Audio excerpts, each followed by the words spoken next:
बिस्मिल्लाहिर्रहमानिर्रहीम। अस्सलाम वालेकुम। 17 अगस्त को इस्लामाबाद हाई कोर्ट में chief justice Islamabad high court justice Athar Minallah साहब की सरबराही में जो 2 रुकनी बेंच जिसमें दूसरे जज जस्टिस आमिर फारूक साहब शामिल थे, उन्होंने जो नवाज शरीफ साहब की दरख्वास्त पर समाअत की उसका अहवाल तो मैं आपके साथ शेयर कर चुका हूँ, लेकिन अब मैं आपको बताऊँगा कि 3 सफ़हात पर मुश्तमिल जो तहरीरी ऑर्डर जारी किया गया है उसमें कौन से अहम नुकात इस्लामाबाद हाई कोर्ट के चीफ जस्टिस साहब ने और आमिर फारूक साहब ने लिखे हैं।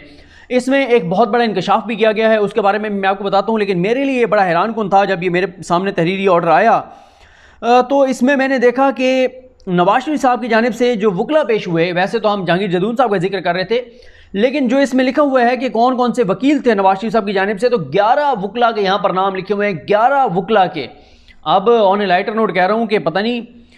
नवाज शरीफ साहब की जो बताया गया था कि 17 बीमारियाँ हैं, पता नहीं उनमें से जो 11 बड़ी बीमारियां हैं उनके लिए हर एक बीमारी के लिए शायद कोई अलग वकील जो है वो पेश हो रहा है,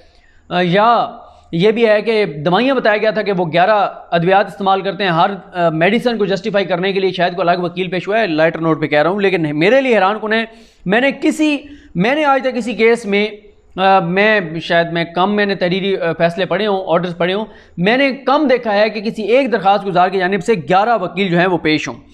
अच्छा जी, आप वकला के नाम सुने, जहांगीर जदून साहब, बैरिस्टर जहांगीर जदून, उसके बाद मोहम्मद अरशद जदून साहब, उसके बाद मोहम्मद सिद्दीक अवान साहब, उसके बाद शाइस्ता तबस्सुम खान सुल्तानपुरी साहिबा, उसके बाद खालिद महमूद खान साहब, उसके बाद तालिब अब्बासी साहब, अरशद मलिक साहब, तैयब बिलाल साहब, फजलुर रहमान नियाजी साहब, बैरिस्टर उस्मान घुमन साहब, चौधरी फराजत साहब, ये लिखा हुआ है एडवोकेट्स फॉर पिटिशनर, कि ये वकला थे जो पिटिशनर की तरफ से पेश हुए। 11 वकला, एक दरख्वास्त नवाज शरीफ साहब की। लेकिन जैसा कि मैंने आपको बताया कि ये जो ऑर्डर जारी किया गया है वो बहुत इंपॉर्टेंट है, जिसमें सबसे पहले तो अदालत ने ये लिखा है कि नवाज शरीफ को इस अदालत ने 8 हफ्ते के लिए ज़मानत दी थी, और ये ज़मानत दी गई थी पंजाब हुकूमत का जो मेडिकल बोर्ड था, पंजाब हुकूमत के मेडिकल बोर्ड की रिकमेंडेशन पर इस अदालत ने 8 हफ्ते की ज़मानत दी थी। और इस बेंच की इंपॉर्टेंस ये भी है कि इस बेंच में जो शामिल हैं जस्टिस आमिर फारूक साहब, ये उस बेंच का हिस्सा थे जो मुझे याद पड़ता है एक मोहसिन अख्तर कियानी साहब थे और एक आमिर फारूक साहब थे। ये 2 जजेस थे जिन्होंने 8 हफ्ते की नवाज शरीफ साहब को ज़मानत दी थी। उसके बाद अदालत ने यह लिखा है कि हमने दरख्वास्त गुजार ने से कहा कि आप इस दरख्वास्त की मेंटेनेबिलिटी पे काबिल समाअत होने पर हमें दलाइल दें, लेकिन जो नवाज शरीफ के वकील हैं, नवाज शरीफ साहब के वकला हैं, वो दरख्वास्त के काबिल समाअत होने पर अदालत को मुतमईन नहीं कर सके। उसके बाद अदालत ने कहा कि हमने जब 8 हफ्ते के लिए ज़मानत दी थी तो हमने ये कहा था कि अगर इस ज़मानत में तोसी चाहते हैं नवाज शरीफ साहब या उनकी फैमिली उनकी ज़मानत में तोसी चाहती है तो उनको पंजाब हुकूमत से रजू करना पड़ेगा। वो ये कहते हैं कि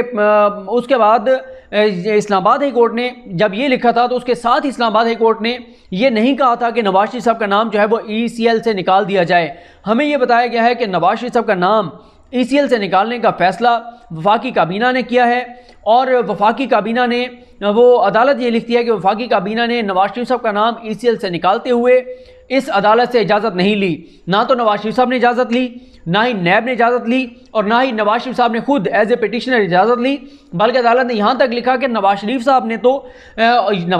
ने इमरान खान हुकूमत ने और जो ये है नैब है, इन्होंने तो अदालत को इन्फॉर्म ही नहीं किया कि अदालत ने जिस जो मुजरिम है उसको 8 हफ्ते के लिए उसकी सज़ा मुअत्तल की है, उसका नाम ECL से निकाल के और उसको मुल्क से बाहर भेजा जा रहा है, इस अदालत को नहीं बताया गया। अतर मिनल्ला साहब इससे पहले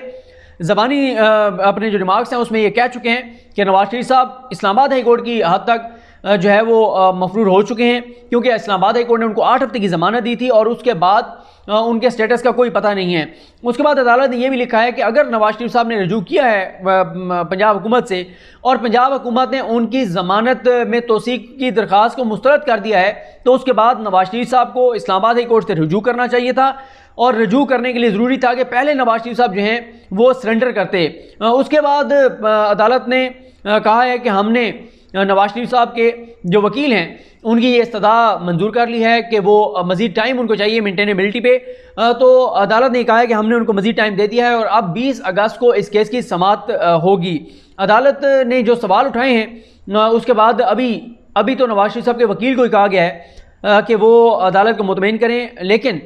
मेरा ये ख्याल है कि आगे चलकर और अदालत अटारनी जनरल पाकिस्तान को और यानी वफाकी हुकूमत को, नैब को और पंजाब हुकूमत, इन तीनों को जो है वो नोटिस जारी किए जा सकते हैं कि ये तीनों अदालत को आकर बताएं कि अगर पंजाब हुकूमत ने नवाज शरीफ साहब की ज़मानत की में तोसी की दरख्वास्त मुस्तरद की थी, तो फिर इस बारे में पंजाब हुकूमत ने या वफाकी हुकूमत ने क्यों अदालत को आकर नहीं बताया कि हमने ज़मानत मुस्तरद कर दिया है, अब नवाज शरीफ साहब को वापस आना चाहिए या नवाज शरीफ को वापस बुलाना चाहिए। अदालत को इस हवाले से कुछ भी नहीं बताया गया। शरीफ ख़ानदान की मैं ये समझता हूँ कि जिसने भी उनको ये मशवरा दिया कि आप तोशाखाना केस में नवाज शरीफ साहब के ख़िलाफ़ जो कार्रवाई चल रही है इसको इस्लामाबाद हाई कोर्ट में